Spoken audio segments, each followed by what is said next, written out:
So drill down on Ferrix, find this thief, and then what? Identify Axis. They escaped together. It's the first, best lead we've had. Supervisor Mero has convinced me that this Axis has been nimble in spreading his activities across the galaxy. And no, we don't know who he is, nor do we know the scope of our problem. The little we are aware of is already troubling. Ferrix was a mistake. It's the first one he's made. Drill down is exactly what I want to do, sir. Drill down, find Andor, and get a hunt started.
Once again, Bucketheads, Mavar Chigar. Welcome to the 179th Imperial Prison Complex eluding episode of Mandovision. Nargai Tom, and thank you so much for checking out this small independent Star Wars podcast. We're so glad you're here. Remember, the best way to find us is, of course, on social media. We are at Mando_Vision on Twitter and Instagram. Please email the show, mandovisiontom@gmail.com. Be sure to like, subscribe, share, follow this show with all the Mandalorians in your covert. I said that backwards, and it came out wrong, and it hit the ear funny. I didn't like it. But you know what I mean. Be sure to like, subscribe, follow, and share this show with all the Mandalorians in your covert. Welcome back to another Andor Wednesday. We're here to discuss, what are we on? Episode 8 of Andor. It's just been flying by. I mean, it doesn't hurt that they dropped 3 at the very beginning. So we're already to 8. And we're getting ready to hit the home stretch here.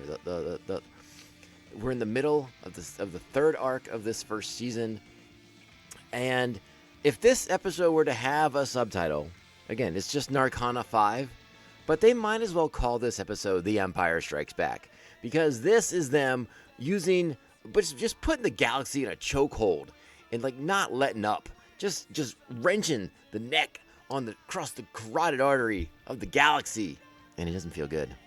And at the center of all of this is our main man Cassian Andor, who is nowhere to be found, but not for good reasons. And we're going to talk all about that. This is like a really heavy episode of the show, as you know, the fallout of the Aldhani heist is still being felt across the galaxy. The Empire is still responding. The Empire is still lashing out in retaliation. It's being felt, and this is just what Luthen wanted, but he wants more of it. He needs the suffering, and we'll talk about his plight, the things that he says, his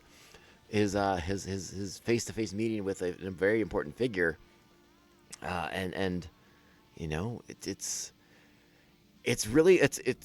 is a very complex Star Wars show, and I'm here for all of it. But again, this shows that like the rebels weren't always good guys. You know, like a lot of bad things had to be brought about, a lot of suffering had to be doled out by the actions of the early rebels to sort of inspire more rebellion in the galaxy. It's a really fascinating look at sort of what it takes to bring about insurgency, rebellion, whatever you want to call it, revolution, if you want to have like the more noble aspect of it.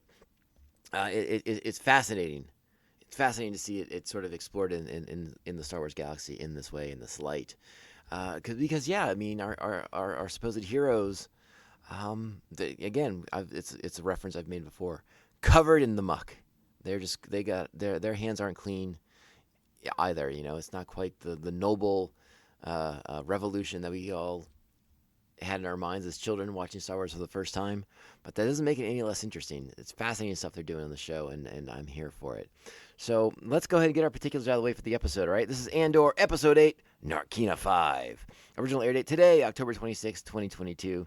The episode is directed by Toby Haynes and written by Beau Willimon, another writer of the highest caliber, a writer known for writing very dramatic television series, including House of Cards. So seeing this person come over and put their touch into Star Wars and into a show that, like, again, Andor's a bit of a slow burn show. So having writers who know how to do that, how to dole out the slow burn material, I think is really coming into play here, and it's being done very effectively in this show.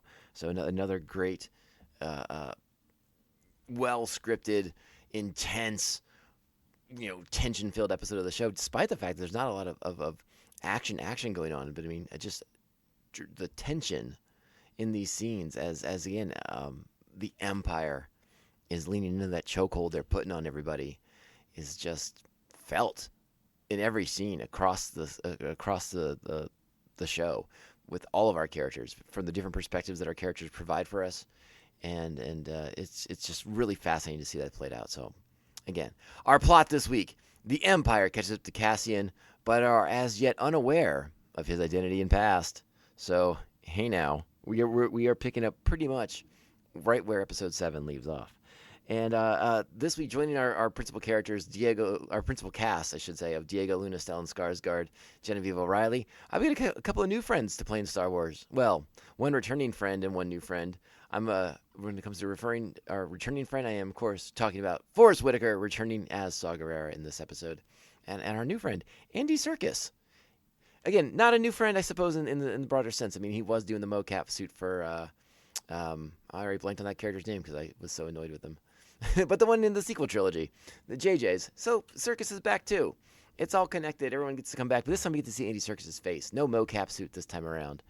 And yeah, there you go. So I take it back. No new faces. I don't know why it didn't click that Serkis wasn't in Star Wars before, but it did as I said it. So at least I didn't have to go back and fix that. All right, so let's go ahead. Let's get into our episode. And you know what it means. It's that time. Strap on your buckets. Let's go. Your length of stay has been predetermined. The quality of that time will be up to you. Now, those who've been incarcerated before will be surprised by the calm, sanitary conditions and our minimally invasive enforcement techniques. I'm sure some, if not all of you, are wondering how we risk standing before you without weapons. It's a potent question. And hopefully one you won't need to have answered very often, but...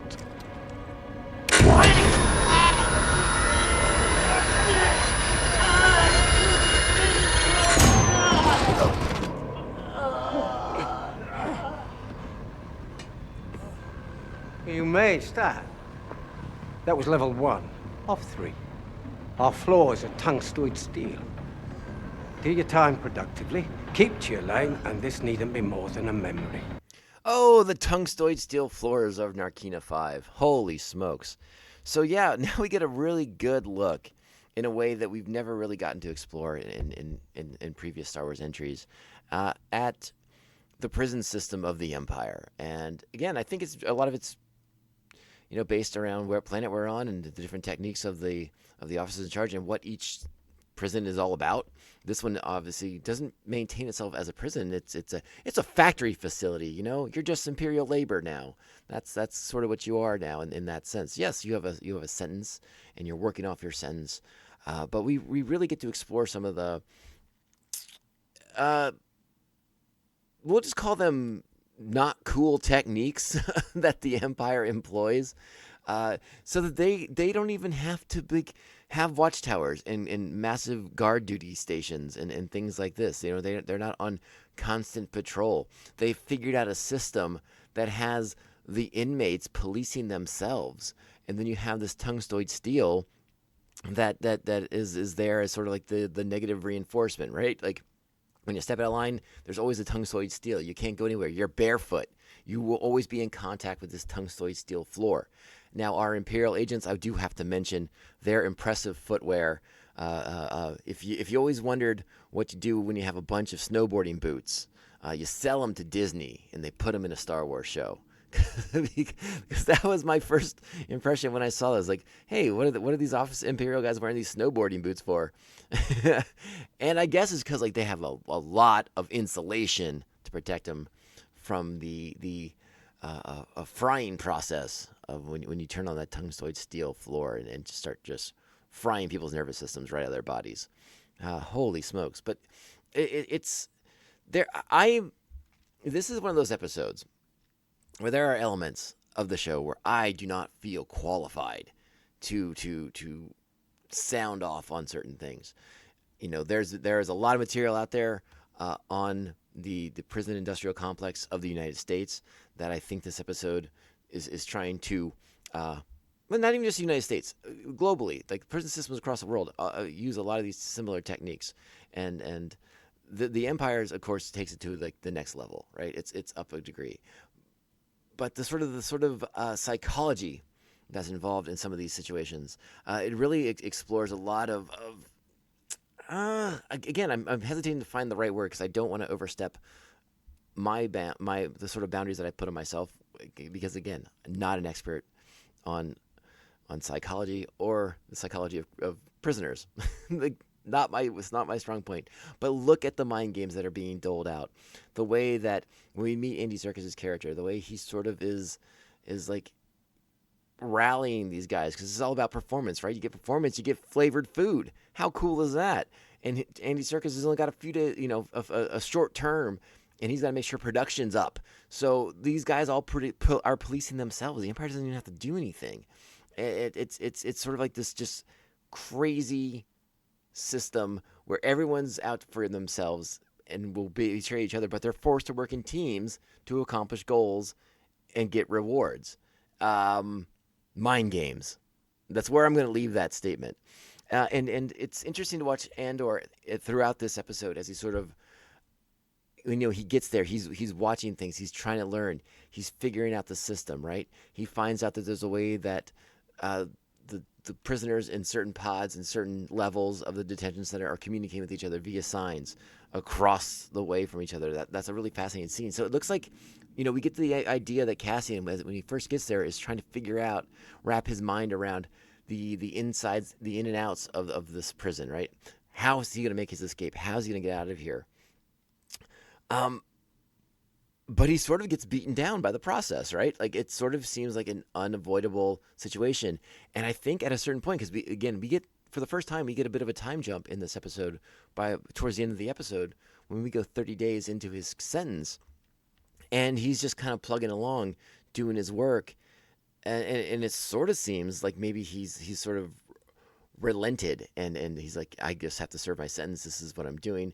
And then maybe this like psychology is having an effect on him, right? These mind games that they play, doing well at your tasks and getting menial rewards for said tasks, seems like maybe it's having an impact on him. Now, some prisoners, again, the mind games, the mind can only take so much. And we see a prisoner decide to end it all by stepping on that tungstoid steel floor one night and ending it all for himself. No longer can't play the mind games, can't take the stress, the idea of being pitted against your fellow inmates for rewards. Because again, the team that doesn't do the best, they're going to get a punishment too. So a lot going on in this prison system that they have going on Narkina 5. And it's an interesting way to kind of remove Andor from the events that he sort of has kicked off with the Aldhani heist, but effectively taking him out of the game. But he's still feeling the consequences of his actions because this is all in response to the Aldhani heist. These more intense sentences, the prisoners that are up in arms because their sentences have been increased due to the poured protocols that went into effect after the Aldhani heist by the ISB. So there's a lot of fallout happening, and it's being felt. We're seeing it in the prison system from Cassian's perspective because that's where he is. Now, again, remember, he's there under his alias. Remember, he was just a tourist, and he had the name Kif. He's going under the name Kif. No one knows he's Cassian Andor yet. The Empire, despite the fact that they spend the rest of the episode looking for Cassian Andor, has no idea that he's already in custody of the Empire. And again, this is sort of a statement on its own, and I suspect we'll spend more time talking about this in the next episode, in the third episode of this arc, about sort of the flaws isn't the word I want to go with, but when there's so much bureaucracy, when there's redundancy on top of redundancy on top of redundancy, and sections, departments maybe don't have the most effective measures of communication with one another, these are the sort of things that can slip through the cracks, right? You would imagine you put Cassian Andor's face into some sort of facial recognition system, right? You're going to get a hit on this guy named Kif, who was arrested off on the beach planet and is now on Narkina 5, and problem solved. But no, we're sort of seeing how big the bureaucracy of the Empire is, that the sort of giant imperial machine is just so massive that it doesn't even know when it has the person it's looking for in its clutches already. So there's something sort of amusing about that fact. And as we see through the rest of this episode with our other point of view characters, Andor, despite the fact that he may think things can't get any worse for him personally, odds are him being out in the galaxy right now would not be good for him, because he has everyone out for him. And we're talking about his friends on Ferrix. We're talking about the Empire, the ISB in particular. We are talking about Luthen and Sela. Clea, right? Clea, sorry. Or is it Sela? Maybe they say it right differently. I'm trying to remember how they said it now. I'm tripping myself up. But regardless, even the rebellion is out to get him. And we sort of dispelled the idea that I had last week that she was operating without Luthen's instructions. But no. They want Andor off the board. He knows too much.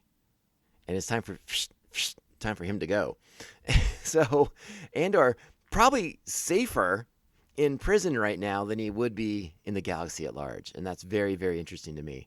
So yeah, when you get a chance, if you watch the episode for a second or third time this weekend, really take note of what this show is saying about the prison system, not just here in the United States, but I think this applies to a lot of the major major powers, world powers. I think it would be fair to say. I mean, it's not quite as bad as like a gulag, right?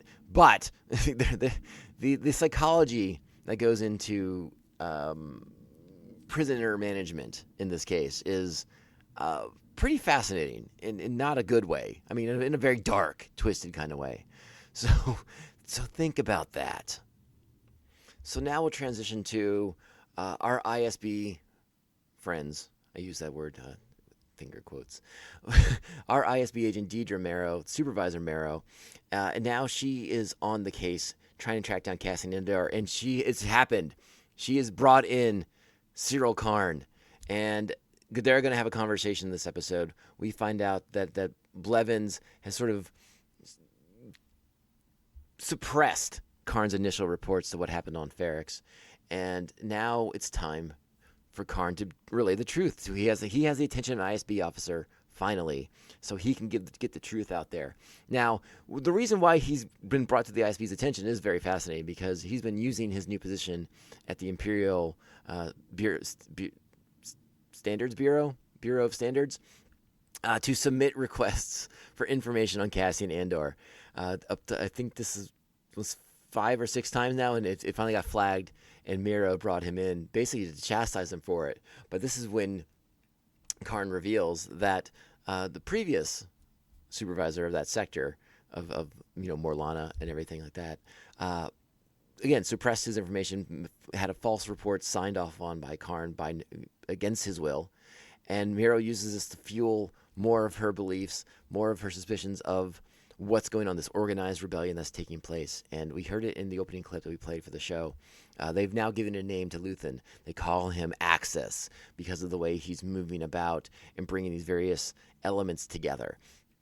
So they now have a figurehead, and they now know he was on Ferrix because of what Karn is telling them. And the information, again, Karn is sort of confirming all the theories that Marrow has had all this time. But she's not willing to bring she's not willing to bring Karn onto her team just yet, despite the fact that he believes himself to be quite useful. Let's go ahead and check out this exchange between the two. I was a good deputy inspector. I was very good. I solved a double murder and found the killer in 2 days. It was overly ambitious, yes, but time was slipping away and the opportunity was real. Service to the Empire. You just said it. Can one ever be too aggressive in preserving order? I didn't deserve what happened. I wish you luck. I'm running late. It's clear you need Andor in order to find his partner. It's also clear that whatever this is more important than the death of 2 corporate security guards. It could be a valuable asset going forward. Raise the alarm one more time, and it won't be me you're speaking to. Forget this happened. There you go. Very, very interesting stuff between these two. I still believe Karn will become an agent of Marrow's at some point, but something has to happen first to highlight Karn's usefulness to her, I believe. And we're not there just yet. But who knows what's to happen next, because there's a lot going on this episode.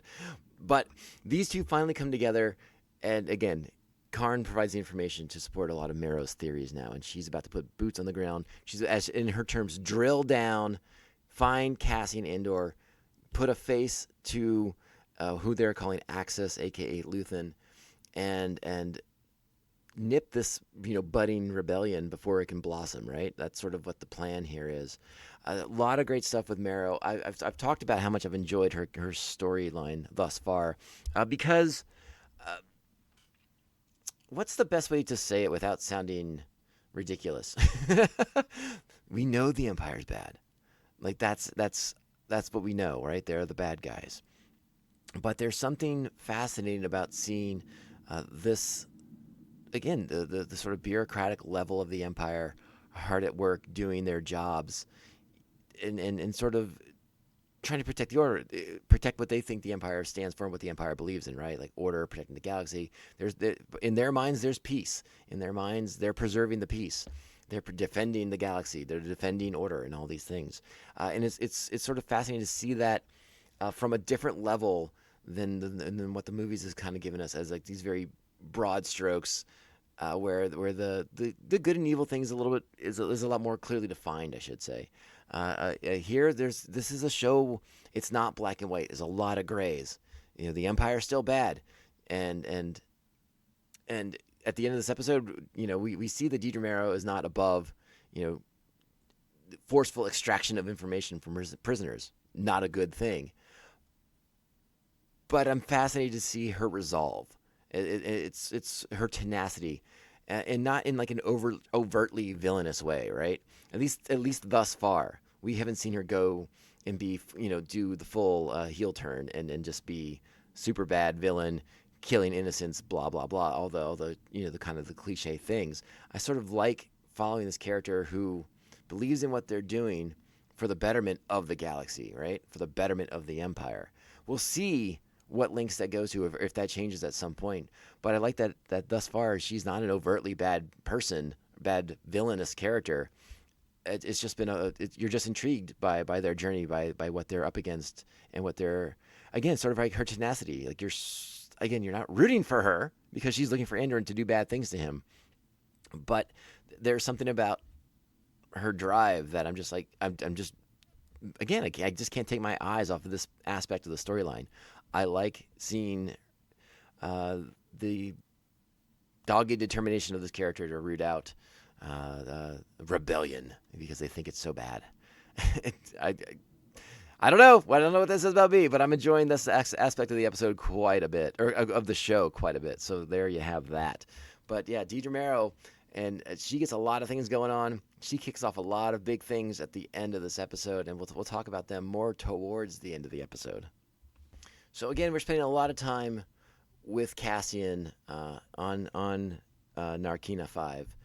We're seeing more of him learning the system that he's now been installed into, and sort of making himself fit into it. It's very, very interesting. Again, the way that he sort of seems to be adapting to it, molding to it, accepting of these menial rewards for doing good work. But you just don't know. I just don't know if Cassian is playing like a con here. If he's looking to play along, to get along, so that he can lull them into some sort of false sense of security.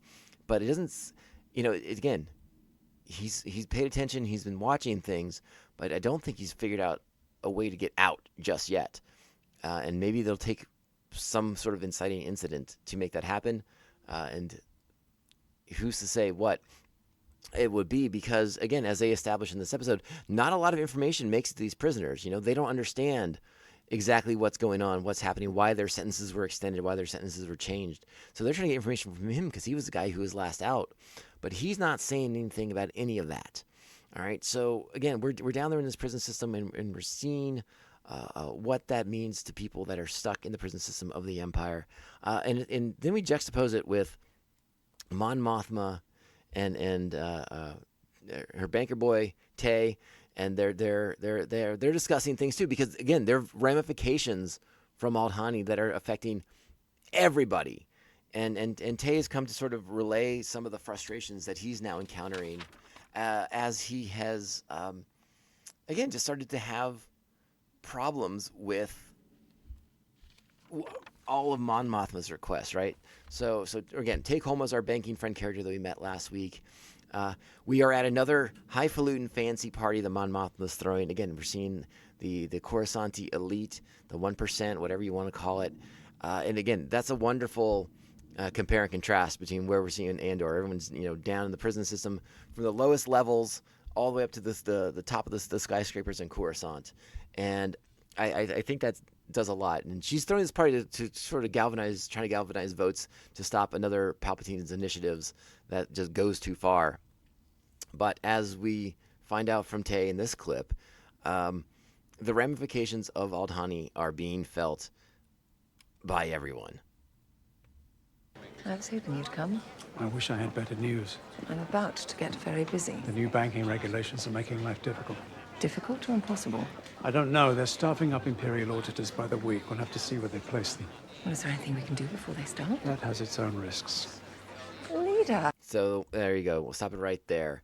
But, the reason why Mon Mothma wanted to bring Tay into this was to ease up to have someone else who could move money around for her to fund rebel activities, right? To sort of fund what Luthen is trying to do, the network that they were trying to build for rebellion, right? To all the various things that Mon Mothma bought into that Luthen convinced her about.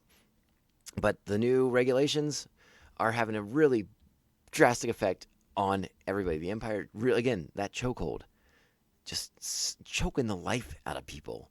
And but right before that sequence, though, there's a wonderful exchange as Tay Kolsum enters the room, and Mon Mothma and Perrin, her husband, are having a conversation, and as Perrin's excusing himself to go get something to eat, I'm not going to repeat the lines or anything like that, but Tay gets a nice little parting shot in, like this very glib jab at him that is just so wonderfully delivered. And then you see when you see the expression on Perrin's face, and again, it's just in the background as he sort of turns to look back at Tay Kolsum for that remark. Wonderful bit of entertainment right there, in my opinion. Quite delightful.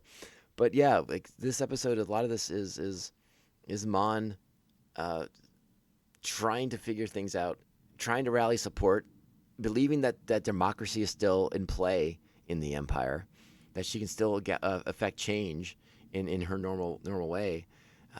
Again, trying to organize these votes. She's glad-handing. She's being a politician. We see her daughter sort of marginalized yet again. Parents kind of scheming in his own ways to sort of undermine her a bit. It's all...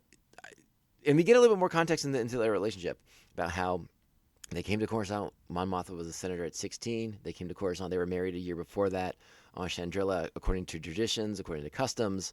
So again, it doesn't seem like it's a marriage out of love. It would seem like a marriage of convenience, political ambitions, perhaps, or just an arranged marriage of the family that the families put together because that was what was supposed to happen. So it doesn't seem like there is any moment of them being the happy couple. They've just sort of resigned themselves to, like, this is it, and we just do our duty. We are Chandrilla duty bound. So very, very interesting stuff on that level. I hope to continue exploring more of that at some point in the series, because I do find that all very interesting as well. Again, how do I want to phrase this? You can't really compare and contrast Mon Mothma to Princess Leia at this point just yet, because by the time Princess Leia is inducted into the rebellion full bore, she is more of the true believer at that point. It's more of a this is what has to be done. Mon has to be brought around to these things. Mon still has to live up to appearances. So she's playing the dangerous game of living a double life. And Princess Leia does do that, but I think her double life ends a lot quicker than Mon Mothma's does. So we'll have to see how things shake out. But again, I'm fascinated by this level of the story.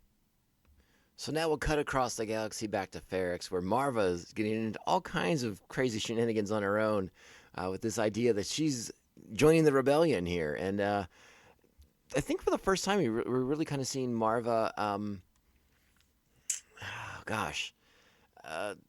feeling her age, I suppose. She's, again, she needs help. She needs a little assistance. B2 Emo is not doing the greatest job keeping her out of trouble. And she's finding plenty of mischief on her own, but Bix and friends are taking care of her, and I like this little conversation they have about what Marva's getting up to. What was she doing by the hotel? She's obsessed with troopers. She fell trying to pry open the Aldrich's floodgate. Is she gonna flush them out? No. She wanted to see if the tunnel under the hotel was still open. Why? So the rebellion can sneak in and take them by surprise. Wild stuff. So everyone on Ferrix seems to be trying to get their lives back to order, back to normal, and whatever that it means, with the Imperial garrison on the planet now. But Marva is trying to incite rebellion. She's trying to encourage the rebellion to show up and liberate them from the oppressors. And it's a fun notion, but it's going to get them into a lot of trouble, because Bix is going to take it onto herself to reach out to Luthen and see if he has any information about Andor's whereabouts, because the situation with Marva, Andor should know about, even though Bix is the one who drove him off and told him to get lost, get out of here. It's you're doing no good here, bud. Beat it. But now that everyone has to backtrack a little bit here, because and again, Cassian wanted to take Marva off planet, but she didn't want to go. She wanted to do this rebellion, and it's not going so well. But also on the planet, watching them are Senta and Vel, dispatched by Luthen and Cleala to to terminate Andor. He knows too much. He has to go. He is what they termed a loose end in the last episode. And they have a fascinating conversation as well. So I want to cue that up for y'all to check out right now too, because that's a very telling one, as we get a lot more insight into their relationship and Cinta's priorities when it comes to the mission, the goals, the rebellion itself, and how that works with her relationship with Vel. There's a room to rent around the corner. We have a sign up. Can't just stay here. I can. Alone? 2 of us would draw too much attention. We'll just stay here and wait, just hope he shows up. Could be anywhere. This is all we have right now. What's the alternative? Haven't we been apart long enough? It's not about us. After what we've been through. You think the Empire stops to catch its breath? This is a fight to the death, Vel. Who would you say you are? Maybe I'm a rich girl, running away from her family. That's cold. Even for you. I told you up front. The struggle will always come first. We take what's left. That says so much about their relationship. It's unbelievable. Not quite what we thought it was initially. At least Vel's perspective on it is probably far more romantic than Cinta's, obviously. Cinta coming across far more fanatical than I think we maybe thought she was initially as well. We know her parents were killed by stormtroopers, and like she says, the purpose, the cause, it all comes first. They take what's left, and I think Cinta would be very good company for Saw Gerrera. They seem like they'd be a wonderful team up right there, because she is the hardcore the Empire must be stopped at all costs person. And again, we get a little insight into Vel. We saw Vel last week when she met up with Sela and blended in very nicely into Coruscant's, upper crust, if you will. And now we find out a little bit on her backstory. Rich girl who ran away from her parents.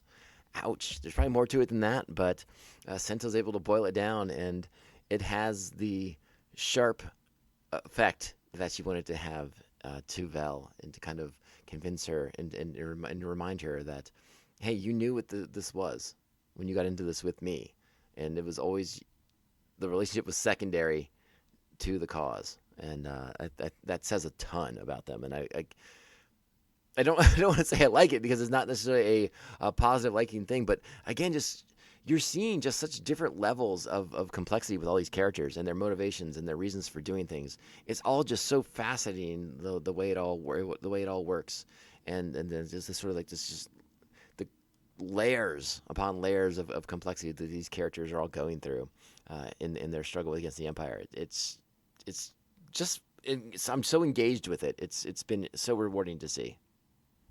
All right, so let's go ahead and let's cut back to Coruscant. Let's check in on Clea and Luthen at the shop.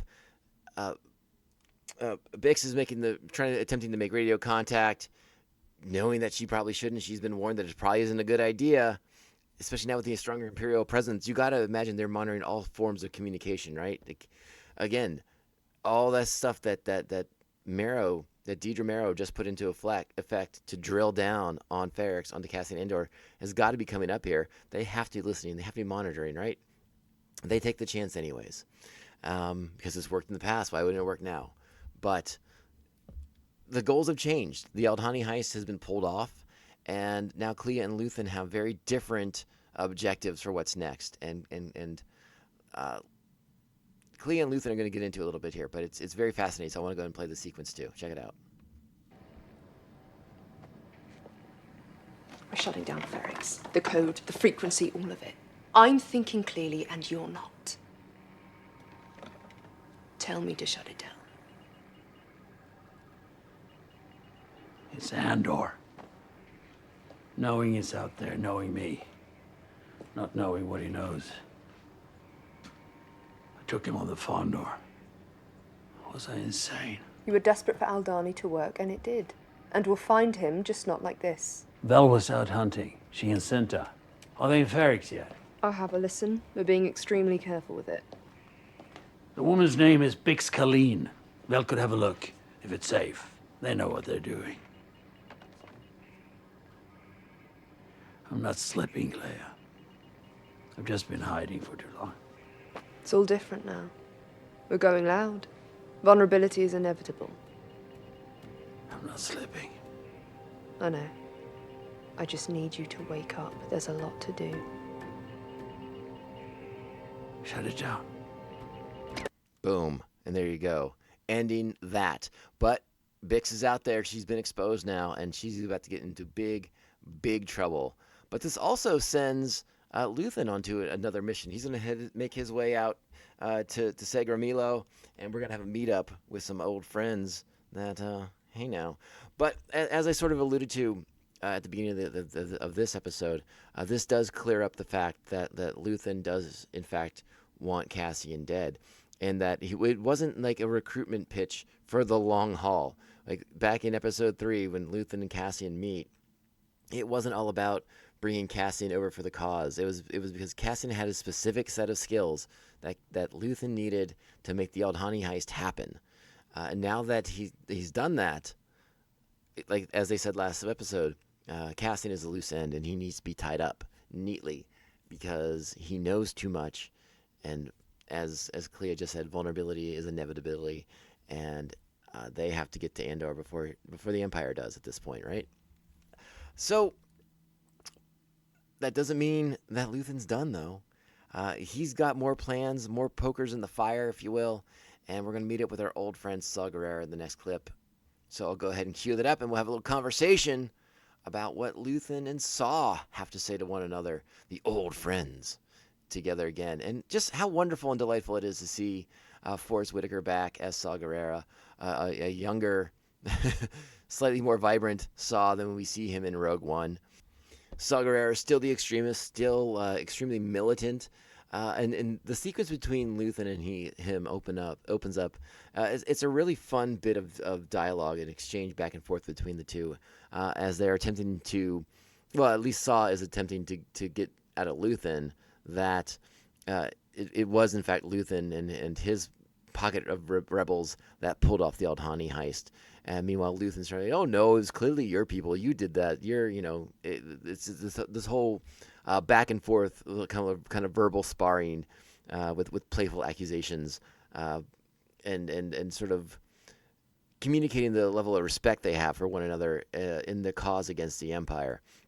A wonderful bit of dialogue. I won't play that section of the conversation, but I do urge you to go back and listen to that beat, those beats in that conversation, because it is a lot of fun.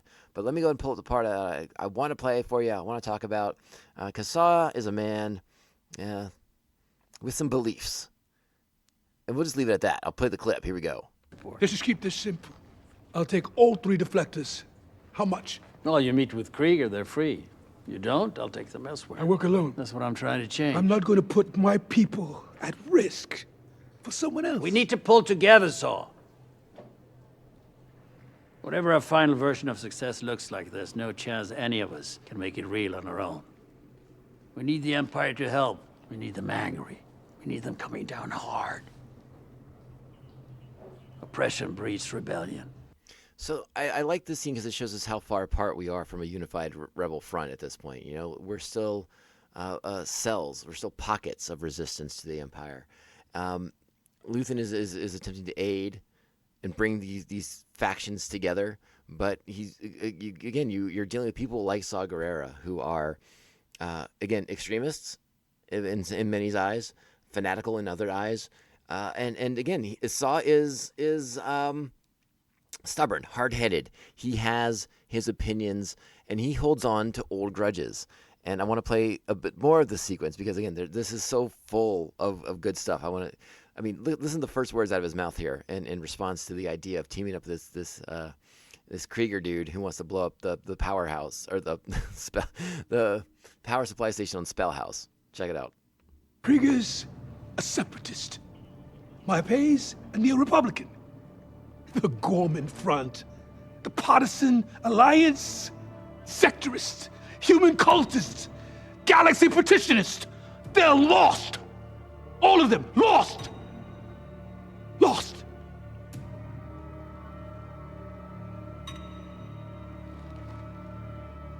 What are you, Luthen? And we're going to let Luthen answer that question because it's a very interesting answer. I don't have a ton to say about this scene because it's just brilliant. It's so fantastically good with such fantastic actors in it, and it's really just putting a bow on an insanely heavy, dark episode of the show with a lot of complexity to it. And again, we're seeing the struggles of bringing the Rebel Alliance together here. It has to be more about ideals and platitudes, right?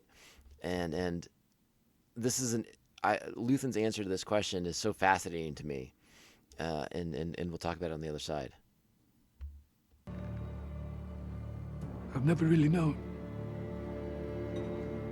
What are you?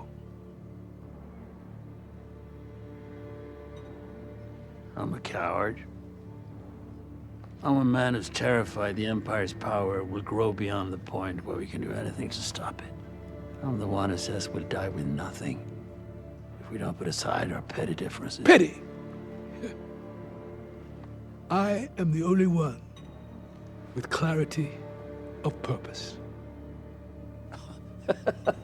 Well, anarchy is a seductive concept. A bit of a luxury, I'd argue, to a man who's hiding in cold caves and begging for spare parts.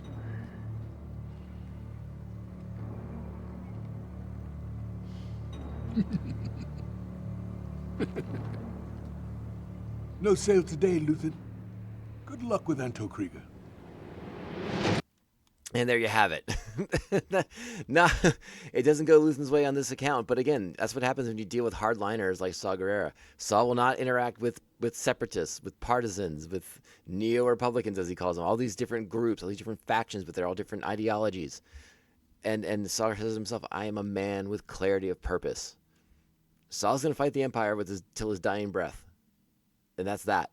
And again, you have to respect the man who's not willing to risk the lives of his own people for the sake of working with others that he has no respect for and no trust in, like Anto Krieger, as he says, a separatist. He still views people in those terms. So why would he risk the lives of his people to do something for that person who was a separatist? It's fascinating to explore the divides between those who are trying to fight against the Empire and against the tyranny of the Empire. It's just rich and compelling, in the words of Ron Burgundy. It really, really is. And just it sort of puts a little bit of a bow on this episode of the show, with the one minor exception, which is Bix meeting Deidre Marrow, and Deidre Marrow playing some mind games of her own as they leave her friend in the room. It's a great mental manipulation. I'm going to try and play the sequence here. Let me get it queued up. All right, you may hear a little bit of some noise from the scene, but here we go. She's on her way up. Would you like us to clear the room? No. I want her to see him.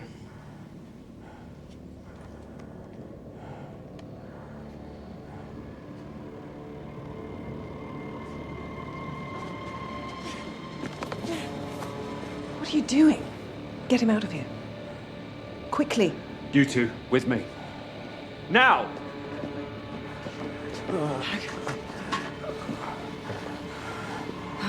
Hey.